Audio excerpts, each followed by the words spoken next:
Without compassion, Yeah. without sorrow, without looking back. Just dispose of these people because they are of the lower order.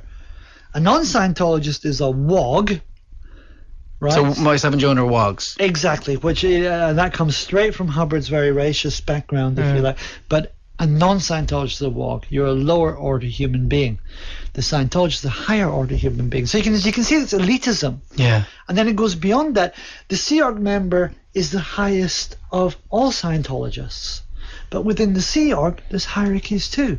So you've got the super high level of international levels, what's called the Commodore Messenger Organization. What would Cruz and Travolta be? What would they be in it? Cruz is right there at the very, very top. They're not officially Sea Org members, but they're very close to the very top guy who runs Scientology. Cruz is the right-hand man. He's called the second in command of Scientology.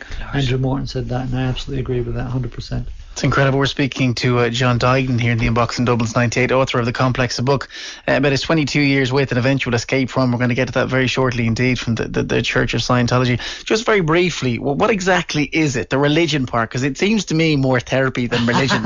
but what exactly is the religion part of it? What is that? What do you believe? That's a misconception, okay? And it's a misconception Scientology is very, very careful about presenting, right?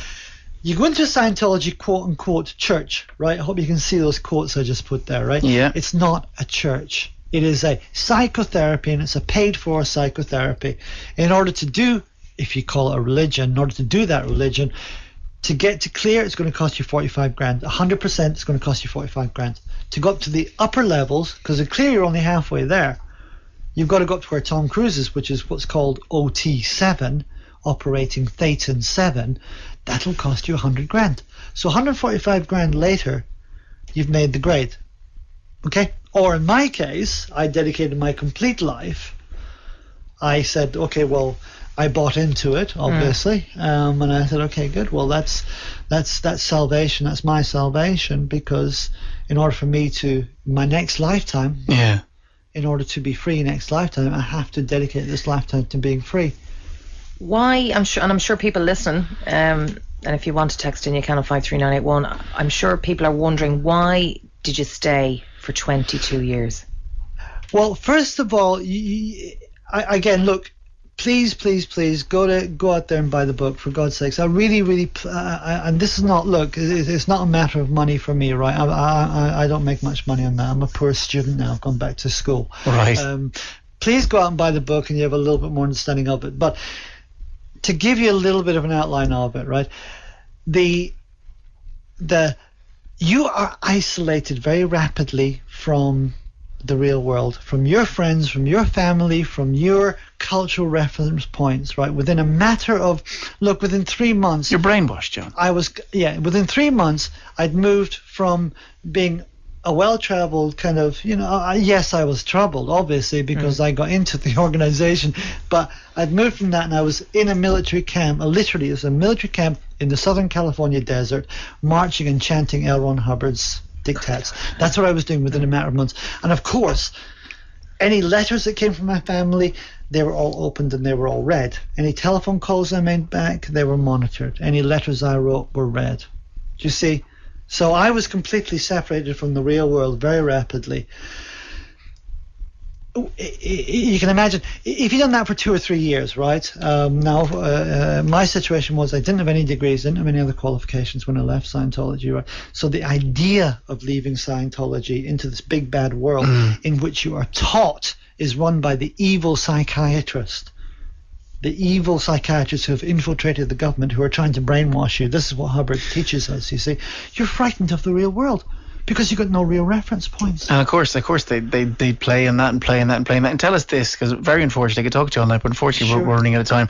At what point, because as you just said, you're alienated, and you're all of these type of things, and you're isolated from people, so it's very hard to make well-adjusted decisions. At what point did you kind of surface again and think to yourself, this isn't quite right, there's something quite off here? What triggered that? From that point you've just said, that point happened in the year 2000, right? It took me 5 years to get from that point to being out of Scientology. It took you 5 years? 5 years. It took me 5 years. And again, look, the stories I've hopefully I've really communicated clearly in the book, but that is how long it took me. and you.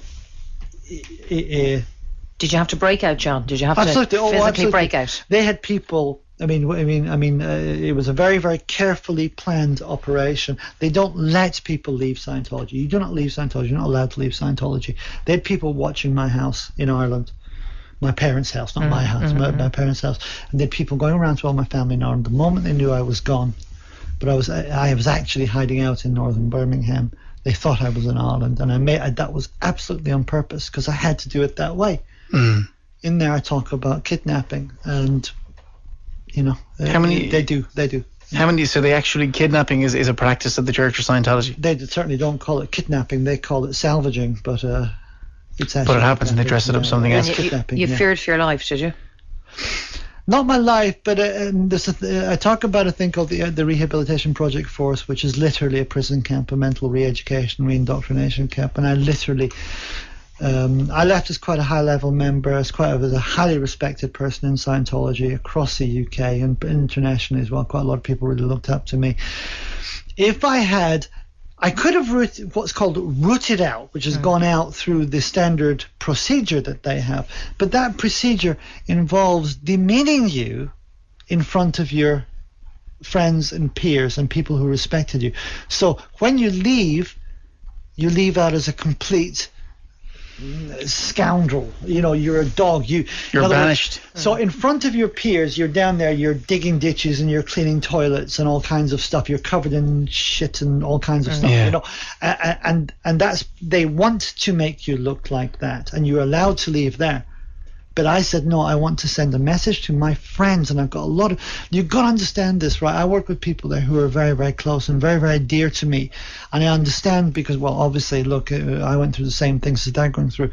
I suddenly saw the light. And it must be so hard for you as well not to want to go and salvage or kidnap or rescue them to an extent, which is double standards to one thing, but it's rational thinking. John, unfortunately, we do have to leave it there. Give us the full title of the book. It's called The Complex. It's published by Merlin. It's available right now in all the Dublin bookstores, from Easons to Waterstones to Hughes and Hughes. So it's out there now. It's available. Please buy it. Great. John Duignan, the best of luck, and the best of luck with the rest of your life. And thank you. I hope you enjoyed. Lovely to talk to you. And I do. You've been listening to a Dublins 98 podcast. For more, visit Dublins98.ie.